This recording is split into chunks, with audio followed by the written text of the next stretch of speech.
sampai disitulah batas umur umat Islam. Berarti ujung perjalanan umat Islam husnul khatimah apa su'ul khatimah?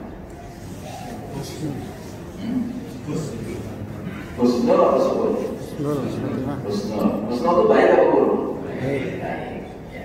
Yakin. Insyaallah. Yakin. Katanya khilafah nggak boleh. Kalau Anda meyakini kalau nanti masuk ke babak kelima yang dari babak khilafah itu baik. Saya bingung nih. Anda bilang baik. Katanya khilafah nggak boleh. Gimana Pak? Ya kita lihat dulu yang bilang khilafah nggak baik itu siapa, ya kan? Imam Syafi'i rahimahullah pernah menziarahi makam Nabi Muhammad SAW di Madinah. Ya. Di atas makam Nabi dia bilang apa? Dia bilang, ucapan siapapun selain penghuni makam ini boleh kita terima, boleh kita tolak. Tapi kalau sudah ucapan penghuni makam ini, wajib bagi seorang mukmin untuk menerimanya. Nah ini semuanya ucapan Nabi Muhammad SAW, bukan ucapan saya. Ya. Maka kita wajib menerima. Tidak mungkin Nabi mengatakan babak kelima adalah babak khilafah dan haji nubuwah kalau itu merupakan sebuah keburukan. Tidak mungkin. Karena nggak sejalan dengan ayat Al-Quran. Ayat Al-Quran mengatakan wal aqibatu lil muttaqin. Akibat terakhir selalu berpihak pada orang-orang bertakwa. Jadi kalau Nabi bilang ujung perjalanan umat Islam ini adalah khilafah dan haji nubuwah, pasti kebaikan. Jelas ya? Jelas sampai sini Pak? Ya. Baik. Nah, jadi saudara rahimakumullah, apa yang terjadi nanti di babak kelima? Di babak kelima nanti muncullah kepemimpinan Al-Mahdi. Al-Mahdi itu bukan nama orang, Pak. Al-Mahdi itu gelar, julukan. Dia punya arti. Al-Mahdi itu punya dua arti. Satu artinya laki-laki yang dapat petunjuk dari Allah Subhanahu wa taala. Yang kedua, laki-laki yang ditunjuk Allah untuk berperan sebagai Amirul Mukminin di akhir zaman. Pemimpinnya kaum beriman di akhir zaman. Siapa dia? Allahu a'lam bishawab. Yang jelas banyak hadis-hadis tentang Al-Mahdi dan suatu ketika Allah mengizinkan bisa juga kita bahas tentang Al-Mahdi di sini Pak. Ya kita bahas hadis-hadis supaya kita nggak ditipu sama orang. Bisa aja nanti orang mempromosikan ini Al-Mahdi gitu kan, padahal Al-Mahdi palsu. Atau bisa jadi sebaliknya kalau Al-Mahdi sebenarnya muncul dari media massa bilang dia teroris ya kan, tapi karena kita sudah belajar hadis-hadisnya, ilmunya kita tahu ini Al-Mahdi. Wajib kita dukung, wajib kita bela, terserah media mau bilang apa. Kan begitu. Nah jadi saudara rahimakumullah, periode kepemimpinan Al-Mahdi inilah periode khilafah min haji nubuwah nanti, babak kelima nanti. Dan sesudah beliau akan diikuti dengan kepemimpinan Nabiullah Isa alaihissalam. Nah ini mungkin hal baru bagi sebagian umat Islam. Jadi kita umat Islam Pak, punya keyakinan yang mirip dari orang Nasrani bahwa di akhir zaman nanti Isa ibnu Maryam akan turun dari langit. Kalau mereka nyebutnya Jesus Christ atau Yesus Kristus ya Pak ya. Tetapi konsep kita tentang turunnya Isa alaihissalam dengan konsep mereka tentang turunnya Yesus Kristus beda sama sekali. Kalau menurut keyakinan kita, Isa alaihissalam nanti turun di akhir zaman, bergabung dengan pasukan Al-Mahdi dengan kaum muslimin, dan dia akan menjadi pengikut Nabi Muhammad SAW. Dan dia akan mengajak semua orang kafir termasuk ahli kitab Yahudi Nasrani memeluk agama Nabi Muhammad SAW. Bahkan kalau dia ketemu orang kafir nanti di akhir zaman, dia cuma kasih dua pilihan. Pilihan pertama, masuk Islam, engkau akan selamat dunia akhirat. Kalau nggak mau juga, dibunuh sama Isa alaihissalam. Kok mengerikan begitu? Katanya Isa alaihissalam santun orangnya. Benar, santun pada waktunya di zaman dahulu sebelum diangkat ke langit. Tapi nanti di akhir zaman dia turun tegas. Karena turunnya beliau di akhir zaman nanti pertanda dunia sudah mau berakhir. Masa dunia sudah mau berakhir, orang-orang kafir masih ngeyel juga, gak mau percaya kepada Nabi yang terakhir dikirim Allah, kepada kitab terakhir yang Allah turunkan Al-Quran, kepada agama yang Allah tegaskan sebagai Islam yang semestinya. Lebih baik mati saja dong. Makanya nanti Pak, kalau Isa alaihissalam sudah turun dari langit, akan ada kafir-kafir tertentu masuk Islam kagak mau, mati lebih gak mau lagi. Akhirnya ngapain dia? Pura-pura masuk Islam. Sampai kapan? Sampai nunggu Isa alaihissalam wafat. Begitu wafat, dia murtad lagi Pak. Nah begitu dia lagi murtad, matahari terbit dari barat. Pertanda apa? Pertanda pintu taubat ditutup. Dia mau mengucapkan 2 kalimat syahadat lagi nggak bisa. Kata orang Minang, terlambat, too late, sudah terlambat.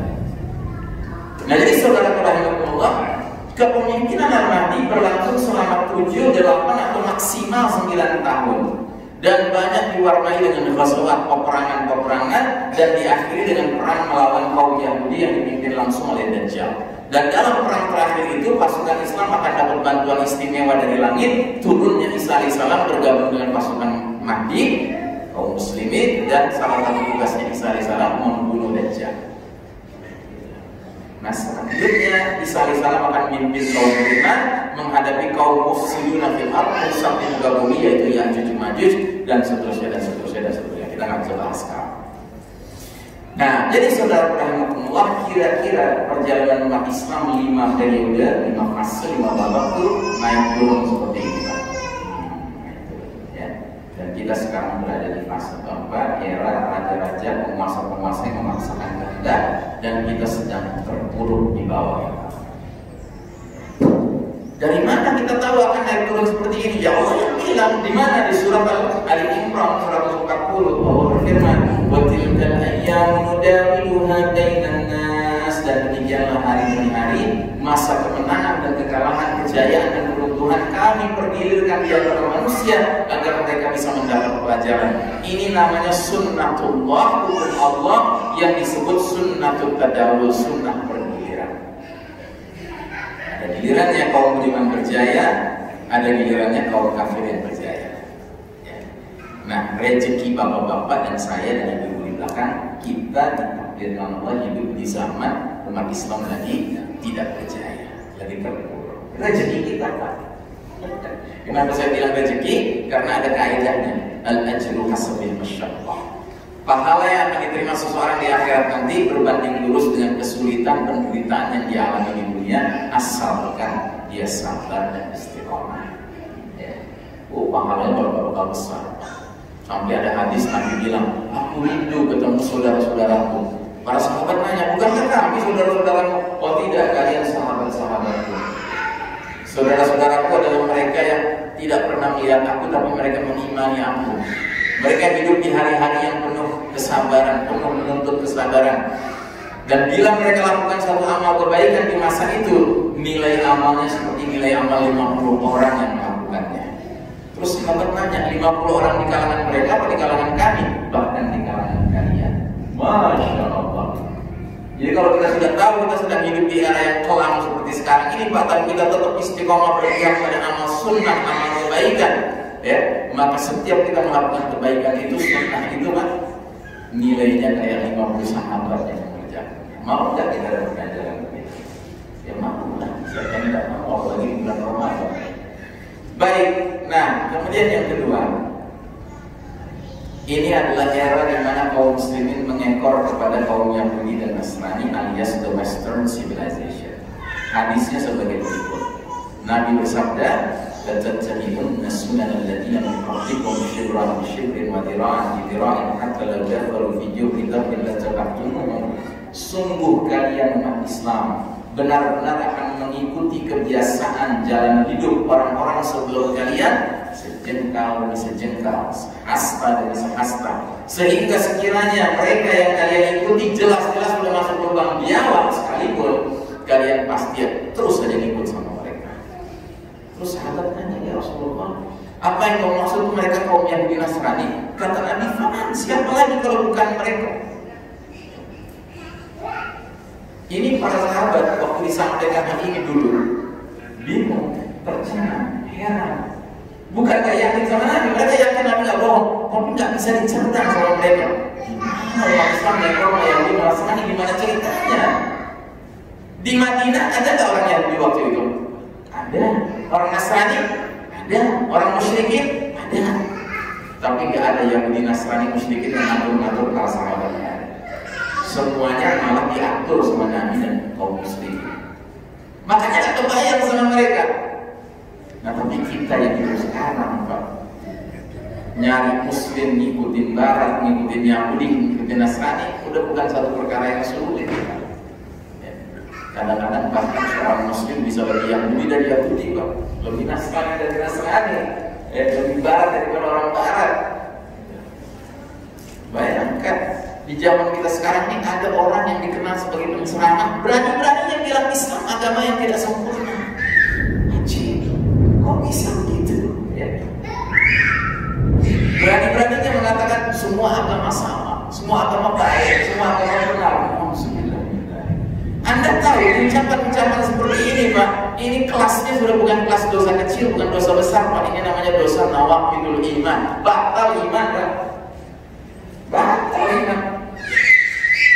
Kalau dia nggak taubat sampai akhir hayatnya, dia matinya udah kayak orang kafir aja. Kenapa? Karena ucapan itu sudah klasik pikiran yang serius, Pak. Nah jadi inilah babak di mana Allah cabut kepemimpinan dunia dari tangan Islam dan non-Islam untuk kemudian Allah serahkan ke pihak Barat, Eropa, Amerika yang merupakan masyarakat kaum Yahudi Nasrani. Sedangkan masyarakat Yahudi Nasrani punya karakter seperti bangsa Romawi, ideologinya materialisme dan sekularisme, cinta dunia, melupakan alam akhirat. Di mana kita tahu ini? Dari surat bangsa Romawi ayat 7. Allah berfirman, ya'lamu masaqiran minal hayatid dunya wa hum ila akhiratihim raghibun. Mereka bangsa Romawi hanya mengetahui, memahami, mengerti perkara-perkara yang zahir material saja dari kehidupan dunia. Sedangkan mereka tentang kehidupan akhirat lalai. Inilah kaum yang sedang memimpin dunia sekarang, Pak. Kalau soal urusan dunia, ngerti benar mereka. Tapi soal akhirat, mereka nggak paham sama sekali. Bahkan mereka nggak percaya, Pak. Coba ya, kalau ketemu orang bule, Pak, bukan Muslim, entah itu orang Amerika, orang Australia, orang Eropa, Anda ngobrol sama dia tentang urusan dunia, Pak, dia pasti menguasai pembicaraan. Dia ngerti betul soal urusan dunia. Makanya jangan biarkan dia terus yang ngomong. Anda banting setir. Anda mulai ngajak ngomong tentang alam kubur. Anda ajak ngomong dia tentang hari berbangkit, tentang hari kita bakal menerima buku masing-masing, hari al-mizan ditegakkan, hari kita harus menyeberangi sirat, kemudian surga neraka. Diam dia 1000 bahasa. Diamnya bukan karena nggak ngerti saja, tapi dalam hatinya dia akan mengatakan this is nonsense. Apa sih yang diomongin? Nggak masuk di akal. Hidup kan cuma di dunia saja. Nah yang kayak gini yang memimpin dunia sekarang, Pak, yang mungkin Nasrani ini, Romawi ini, ya. Nah akibatnya apa? Mereka memimpin dunia, akibatnya umat manusia nggak lagi hidup dalam sistem iman tauhid yang lurus dan berkah, melainkan hidup dalam sistem kafir syirik yang sesat dan merusak. 1342 tahun umat Islam berjaya, Pak. Kita mimpin umat manusia lainnya memperkenalkan sistem hidup yang fondasinya iman tauhid, Pak. Tapi begitu Allah cabut kepemimpinan kita, Allah serahkan pada orang kafir, kita menjadi umat Islam yang kalah. Kira-kira mau nggak itu kafir-kafir Yahudi Nasrani itu melanjutkan sistem iman tauhid? Mau tidak? Nggak akan mau. Kenapa nggak mau? Kata orang Betawi, beriman kagak, bertauhid kagak. Bagaimana mungkin mereka mau menegakkan sistem hidup berfondasikan iman tauhid? Nah, karenanya begitu sistem iman tauhid yang merupakan rumah besar tempat berlindung umat Islam runtuh, maka kaum kafir Yahudi Nasrani leluasa, bebas sebebas-bebasnya melancarkan proyek namanya Ghazwul Fikri. Ghazwul artinya perang, Fikri artinya pemikiran, opini. Dan mereka menguasai dari media massa, mereka menguasai teknologi, mereka menguasai sains, ya kan?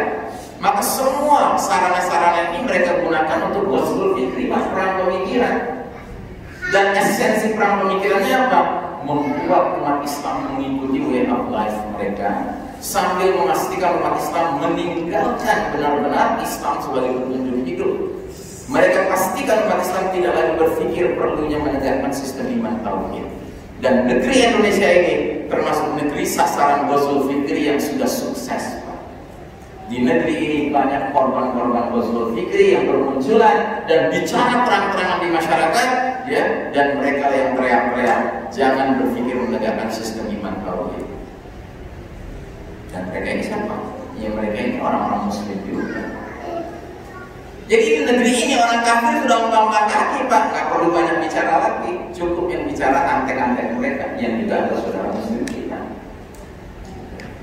Makanya menolak sistem iman tauhid itu nggak ada orang kafir di negeri ini yang mau menentang, yang ngomong orang muslim juga. Itu yang bikin kita repot kan sekarang.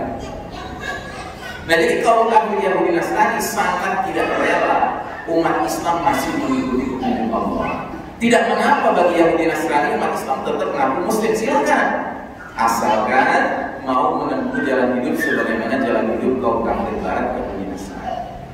Dari mana kita tahu ini? Lagi-lagi dari Allah. Allah yang ngasih tahu sama kita. Surat Al-Baqarah 120. Allah berfirman, Ba'da Walan tardanka al-yahud walan nasara hatta tattabi'a millatahum. Sekali-kali kaum Yahudi dan Nasrani tidak akan rela kepada engkau Muhammad, kepada umatmu Muhammad, sebelum engkau dan umatmu mengikuti millah jalan hidup mereka. Kalaulah Yahudi al-maghdubi alaihim yang dimurkai Allah ini, ya, dimurkai Allah dan untuk mereka sendiri nggak ngajak-ngajak kita, nggak ada masalah. Tapi mereka maunya nggak hanya mereka yang dimurkai Allah, mereka maunya kita juga yang dimurkai Allah. Kalaulah kaum Nasrani tersesat, ya kan? Mereka tersesat sendirian, tidak terserah. Cuma masalahnya kita yang diajak sesat juga, gitu. Dan yang lebih cilakanya kita bingung lagi. Itu yang lebih cilaka. Nurut. Makanya kata Allah, "Qul inna hudallahi wal hidayah." Katakanlah, sesungguhnya petunjuk Allah itu petunjuk yang sebenarnya. Bukan petunjuk Yahudi, bukan petunjuk Nasrani, bukan petunjuk Barat, bukan petunjuk Muhammad, bukan petunjuk Bill Gates, ya kan? Bukan petunjuk Tedros, tapi petunjuk Allah dan Rasulullah. Dan di ujung ayat ini Allah keluarkan ancaman sangat serius. Apa bunyinya? Wala in ittaba'ta ahwa'ahum ba'da alladhi ja'aka min al-'ilmi ma laka min Allahi min waliyyin wa la nasir. Dan jika engkau Muhammad dan umatmu Muhammad masih saja mengikuti keinginan Yahudi Nasrani, setelah ilmu kebenaran sampai kepadamu, tidak akan ada bagimu perlindungan dan pertolongan dari Allah. Masihkah kita perlu bertanya-tanya kenapa dunia Islam hari ini sepertinya tidak memperoleh perlindungan dan pertolongan Allah? Jawabannya ada di tangan kita sendiri. Seberapa jauh kita akhirnya mau berpegang teguh, walau loyal setia kepada petunjuk Allah saja, seraya berlepas diri, barok, taat tiga dengan jalan hidup kaum yang Nasrani, itu kuncinya, Pak. Datang nanti langsung pertolongan Allah. Nah, susahnya kita susah nih berpisah dengan ajaran-ajaran yang Nasrani. Di bidang politik kita pakai ajaran mereka, di bidang ekonomi pakai riba, ya kan? Di bidang budaya ikut budaya mereka, di bidang ideologi ikut ideologi mereka. Gimana Allah akan melindungi kita kalau kita antara pengakuan sebagai Muslim dengan kelakuan nggak sama? Ya wajar Allah kita nggak lindungi kita. Nah, jadi saudara-saudara yang terakhir yang ketiga, ini era penuh fitnah seperti sepotong malam yang gelap gulita. Hadisnya sebagai berikut: Badiru bil a'mali fitanan kabitahin layl. Muslim, segera kalian beramal sebelum datangnya fitnah-fitnah seperti malam yang gelap gulita. Jadi di sini ada kata fitanan, Pak. Fitanan itu beda dengan fitnah. Kalau fitnah itu ujian, tapi hanya satu ujiannya. Kalau fitanan itu ujian dalam bentuk yang banyak dan jumlahnya banyak. Bentuknya aneka ragam, jumlahnya banyak.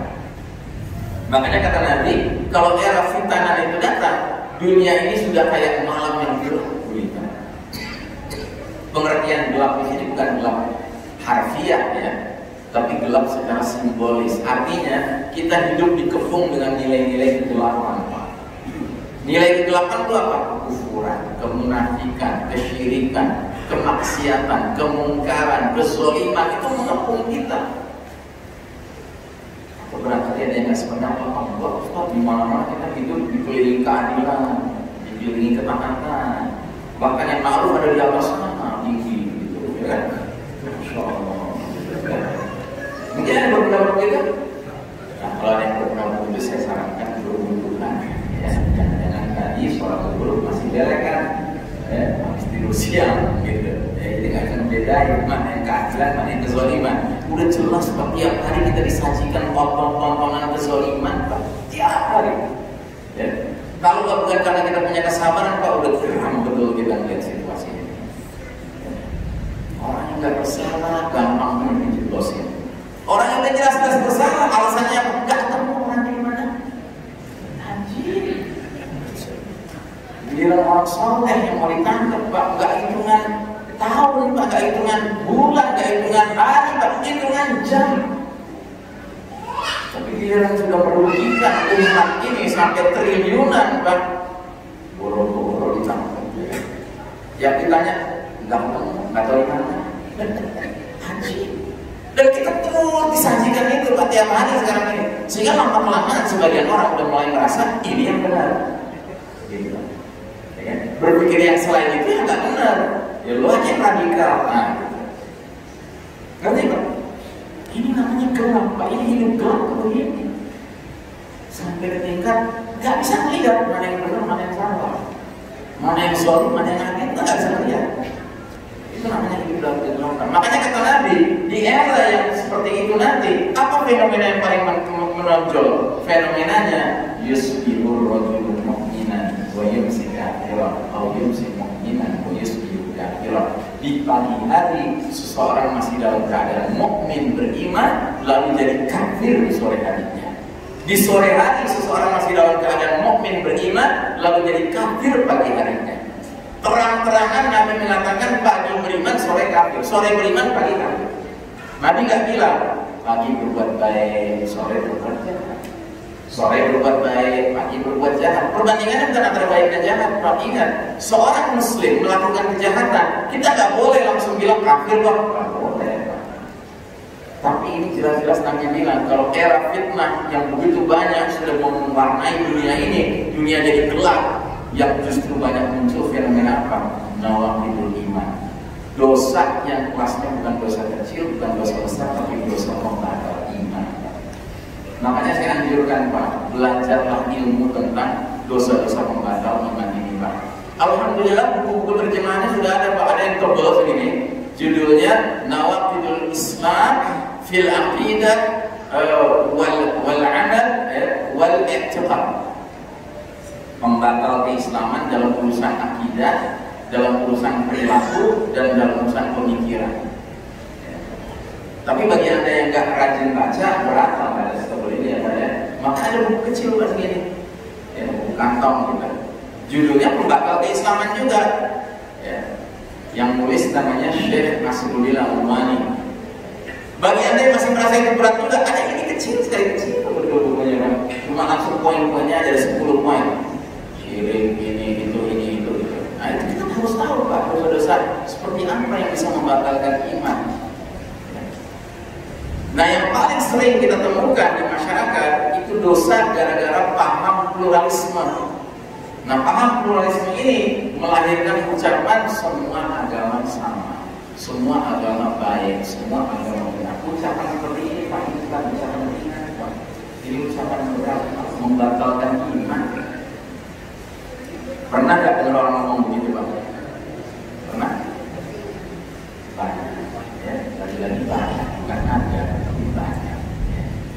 Apa dalilnya mengatakan bahwa orang yang mengucapkan kalimat seperti ini jadi batal imannya? Silahkan dicatat Pak. Pertama, surat Ali Imran ayat 19. Allah berfirman, Inna dina indallahil Islam. Sesungguhnya agama yang Allah ridai di sisinya hanyalah Islam. Hanyalah Islam Pak. Allah nggak bilang sesungguhnya agama yang Allah ridai salah satunya Islam, bukan salah satunya Pak, hanya Islam. Oh jangan begitu, masa sih Allah cuma ridhonya sama Islam? Saya punya tetangga kanan rumah saya Nasrani, bayarnya luar biasa sama kami. Tiap masak sebagian makanan dikirim ke kami. Tetangga kiri Muslim, jenggotan segini, anggota partai Islam, koruptor. Alah, agama membayar semua, tergantung oknumnya. Gitu. Pernah nggak dengar orang ngomong begitu? Banyak lagi dong. Jadi hati-hati Pak. Allah nggak pernah pernah bilang bahwa Allah merestui semua agama. Tidak ada. Yang cuma Allah merestui satu aja, Islam. Gak puas dengan ayat ini, silahkan catat lagi Pak. Lihat tadi nanti di Al-Quran surat Al-Imran 85. Apa bunyinya? Wa may yabtaghi ghairal islami dinan falan yuqbala minhu wa huwa minal khasirin. Barang siapa mencari agama selain Islam, sekali-kali gak akan diterima darinya, dan dia di akhirat akan tergolong orang yang merugi. Ini ucapan Allah, bukan ucapan Ihsan Tanjung. Kalau ucapan saya Anda boleh bantah Pak, tapi kalau ucapan Allah Anda bantah, urusan Anda di akhirat nanti, di hari kemudian. Dan apakah ini sulit dipahami? Kan gak sulit dipahami Pak. Gak bisa kita bilang, itu tafsiran belum ada. Oh, terjemahannya begitu, apa adanya. Barang siapa mencari selain Islam agama, sekali-kali gak akan diterima darinya, dan dari akhirat termasuk orang yang merugi. Artinya apa? Gak bisa mengatakan semua agama sama, gak bisa, gak boleh. Saya kasih satu lagi Pak dalilnya, surat Al-Hijr ayat 2. Apa bunyinya? Rubbama yawaddul ladzina kafaru law kanu muslimin. Kelak di akhirat nanti, seringkali itu orang-orang kafir berandai-andai sewaktu di dunia jadi muslim. Ini ucapan kegembiraan atau penyesalan Pak? Ucapan penyesalan. Baru sadar di akhirat gue salah pilih agama. Jelas ya Pak? Sambil setelah kita meyakini hal ini, dalam hati kita masing-masing harus menjaga kerendahan hati kita. Kalau kita berjalan di tengah-tengah umat manusia yang aneka ragam agama dan keyakinan, kita nggak boleh membusukkan dada. Kenapa? Karena yang Allah bilang, Allah ridai, itu jelas Islamnya Pak. Kita ini bukan Islam, kita Muslim Pak. Muslim itu manusia penganut ajaran Islam. Kalau Islamnya nggak ada cacat, nggak ada celah, nggak ada kekurangannya, sempurna Islam itu. Tapi kalau yang namanya Muslim tidak sempurna. Yang namanya Muslim kadang benar, kadang bisa salah. Tapi kalau Islam nggak pernah salah. Islam itu agama Allah, sempurna dia. Nah, maka sekarang saya tes jamaah Masjid Al-Muhajirin. Kalimat ini benar apa salah? Islam agama paling benar. Itu benar apa salah? Salah. Salah. Kenapa salah Pak? Karena satu-satunya yang benar. Nah, Masya Allah. Jadi kalimat itu salah. Tidak ada ayat, tidak ada hadis menerangkan bahwa Islam agama paling benar. Tidak ada. Yang ada adalah ayat yang mengatakan Islam agama yang benar. Apa? Ya. Kalau Anda katakan Islam agama paling benar, berarti agama lain juga benar, tapi kurang benar. Allah nggak mau kita bersikap menghadapi agama lain itu seolah-olah agama lain juga benar tapi kurang benar, nggak mau. Allah maunya kita mengatakan Islam agama yang benar, berarti agama lain apa Pak? Salah, batil. Nah ini harus mantap Pak. Dalam keyakinan seorang Muslim nggak boleh ragu-ragu Pak. Ya, jelas ya. Tapi di zaman sekarang Pak, berpaham seperti demikian, berkeyakinan seperti demikian, segera kita akan masuk dalam langkah radikal. Segera. Ya nggak Pak? Karena radikal menurut manusia dan menurut Allah. Atau barangkali bagus itu tadi bilang radikal. Karena radikal dari kata radikal itu apa sih? Dari kata akal, mengakal. Imannya itu mengakal. Imannya bukan nemplok. Kalau nemplok gampang copot. Tapi kalau mengakal Pak nggak bisa digoyang. Baik, nah jadi saudara rahimahullah, hidup di era penuh fitnah seperti sekarang ini Pak, jangan Anda kira ini fitnah akan makin berkurang Pak, dia akan makin manjat. Saya bukan bermaksud menakut-nakuti dia, tapi hadisnya begitu. Kata Nabi, sungguh fitnah sebagian kalian lebih aku khawatirkan dari fitnahnya Dajjal. Tidak ada seseorang yang selamat dari rangkaian fitnah itu, melainkan dia pasti selamat pula menghadapi fitnah selanjutnya, berikutnya. Dan tidak ada fitnah dibuat sejak adanya dunia ini, baik fitnah yang kecil maupun yang besar, kecuali untuk menjemput kedatangan fitnah Dajjal.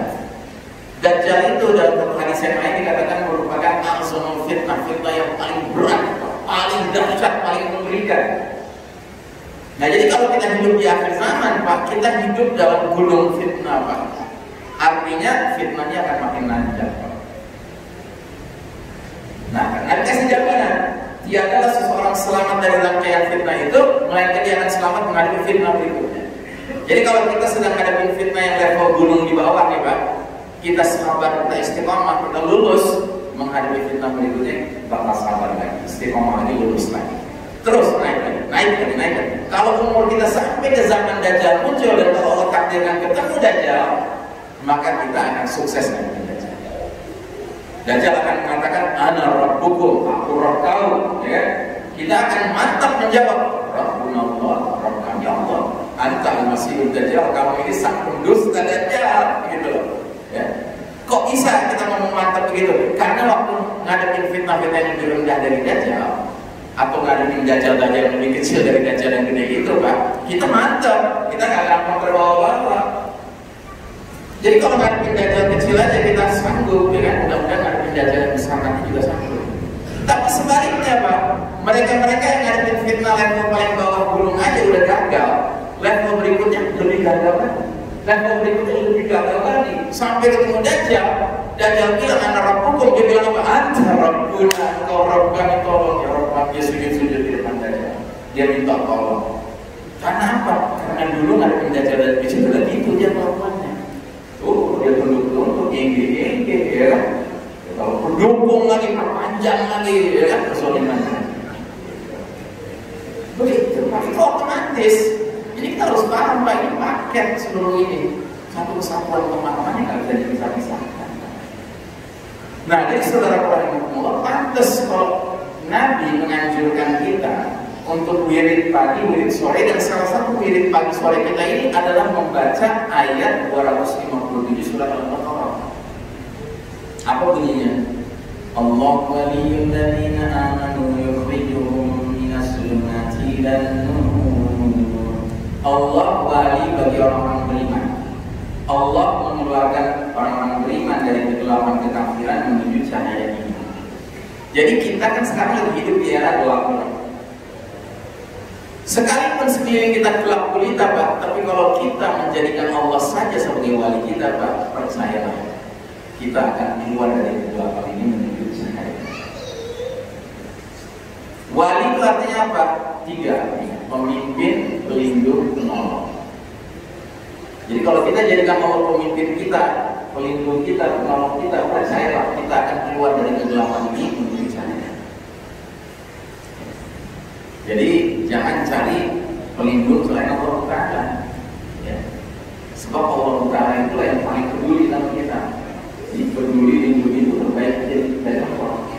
Ya, bukan dari yang lain Pak. Yang lain itu cuma administratif aja, peduli lindungi gitu, ya kan? Nama aja, sebutan aja biar bisa masuk akal gitu. Tapi kalau Allah yang kita jadikan tempat sandaran, dia akan lindungi kita secara luar biasa. Dan dia yang paling peduli sama kita. Allah paling peduli sama hamba-hambanya. Hamba-hambanya yang bergantung pada Allah akan dipedulikan sama Allah. Tapi hamba-hambanya yang nggak peduli sama Allah, nggak mau mencari perlindungan Allah sama Allah, sana cari perlindungan lagi.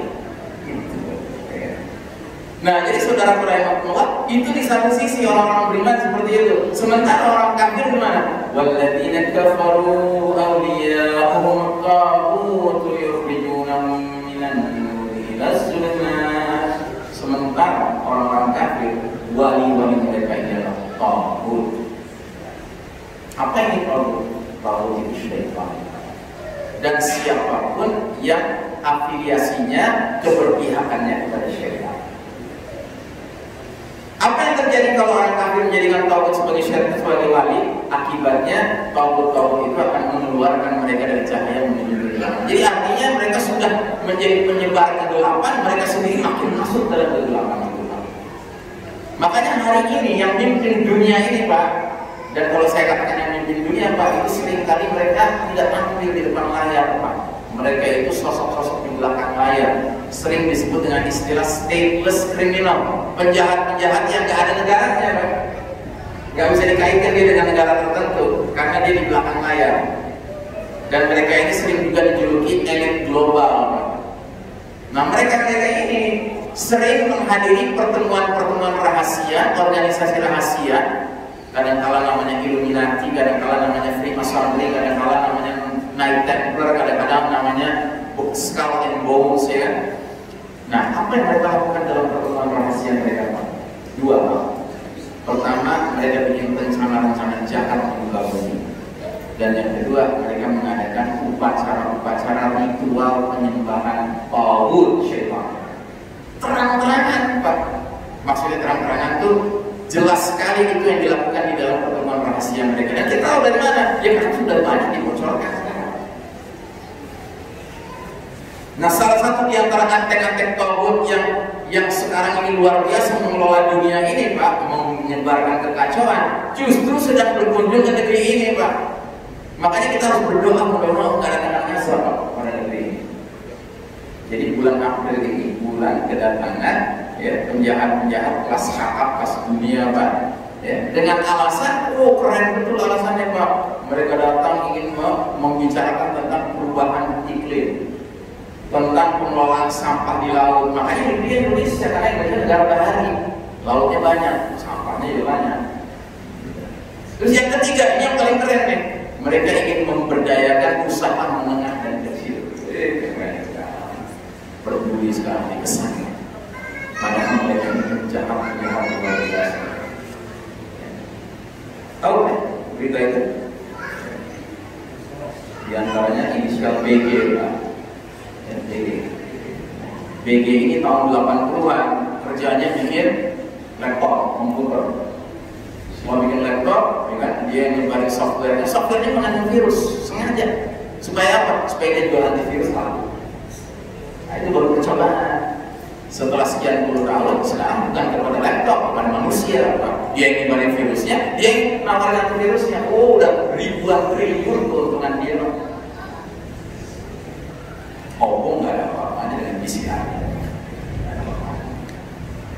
Dia ribuan triliun keuntungan. Nah, mereka ini sudah jadi hamba-hamba tauhid mereka ini, Pak. Lalu Anda tahu upacara ritual penyembahan setan itu dalam bentuk apa? Dalam bentuk misalnya menghadirkan bayi-bayi hidup, Pak, disembelih, darahnya diminum, dagingnya dimakan, kayak makan roti. Dengan keyakinan itu akan membuat mereka lebih dikdaya, awet muda, dan seterusnya. Murni, Pak. Kalau Anda tahu murni, Pak. Dan mereka itu kadang-kadang manusia-manusia kelas pemimpin dunia, Pak, pemimpin negara ini. Nah, jadi wajar, Pak, dunia ini jadi kita sekarang. Lalu mereka mencari perlindungannya, wali-wali mereka, ya kan, tauhid. Pemimpin pelindung penolong mereka, tauhid, Pak. Dan sini menarik, Pak.